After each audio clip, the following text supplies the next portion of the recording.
Hi buddies, hope you're doing fine. இந்த வீடியோவில் TNTET Tamil சிலபஸில் உள்ள மாதிரி தேர்வு கொஷின் தான் வந்து பார்க்க போகிறோம். ஸோ இதில் வந்து ஒரு 50 கொஷின்ஸ் வந்து இருக்குது.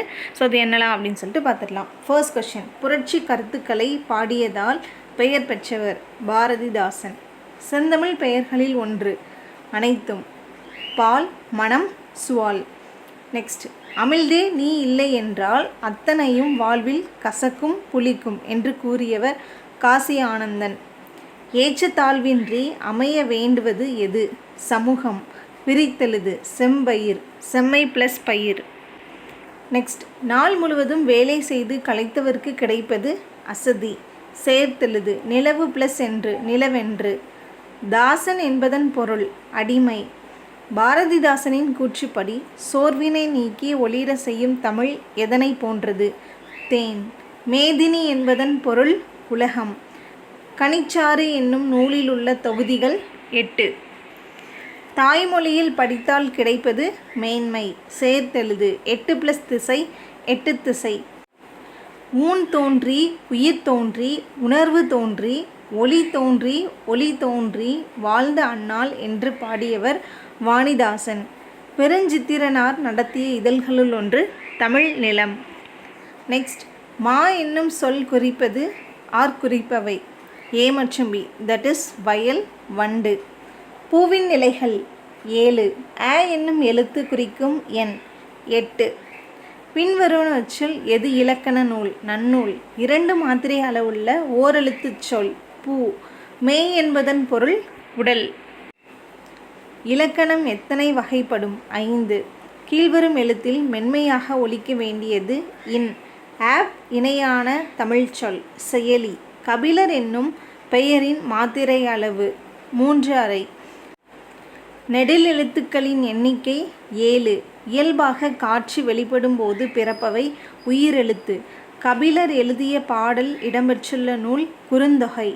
அறிவியல் செய்தி காணப்படும் நூல் திருக்குறள்.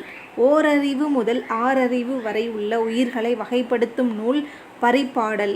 எண்ணத்தை வெளிப்படுத்த உதவுவது இயற்றமிழ். நிறைக்குறைகளை நம் வாழ்வில் சுட்டி காட்டுவது எது? நாடகத்தமிழ்.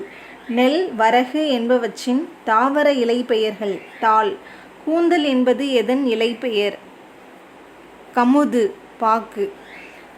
தமிழ் எழுத்துக்களில் பெரும்பான்மையாக அமைந்திருப்பவை வலஞ்சுழி. பின்வருவனவற்றுள் எவை இடஞ்சுழி எழுத்துக்கள்? ட, ய. என்று பிறந்தவள் என்று உணராத இயல்பினலாம் எங்கள் தாய் என்று கூறியவர் யார்? வாணிதாசன்.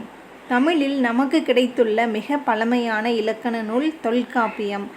அறிவியல் அறிஞர் கலீலியோவின் கருத்துக்கள் போன்று அறிவியல் கருத்துக்களை கூறியவர் கபிலர். அறுவை சிகிச்சைகள் பற்றிய செய்திகள் காணப்படும் நூல் அகநானூறு. வேளாண்மை என்ற சொல் இடம்பெறும் நூல் கலித்தொகை. உயர்வு அல்லாத திணை என்று குறிக்கப்படுவது அஃறிணை. தமிழன் கண்டாய் என்ற வாக்கியம் இடம்பெறும் நூல் தேவாரம். பாகற்காய் பிரித்து எழுதுக. பாகு + அல் + காய். மாணிக்கம் என்னும் இயற்பெயர் யாருடையது? பெருஞ்சித்திரனார். மெய்யெழுத்துக்களின் இனங்கள் 3. விரிவான கருத்தை சுருக்கி சொல்வது பழமொழி. உழைப்புக்கு அடிப்படையாக அமைவது சுத்தம், உறைவிடம், உணவு. ஸோ இதில் எதுவும் இல்லை. தனி எழுத்து என்று அழைக்கப்படுவது அக்கு.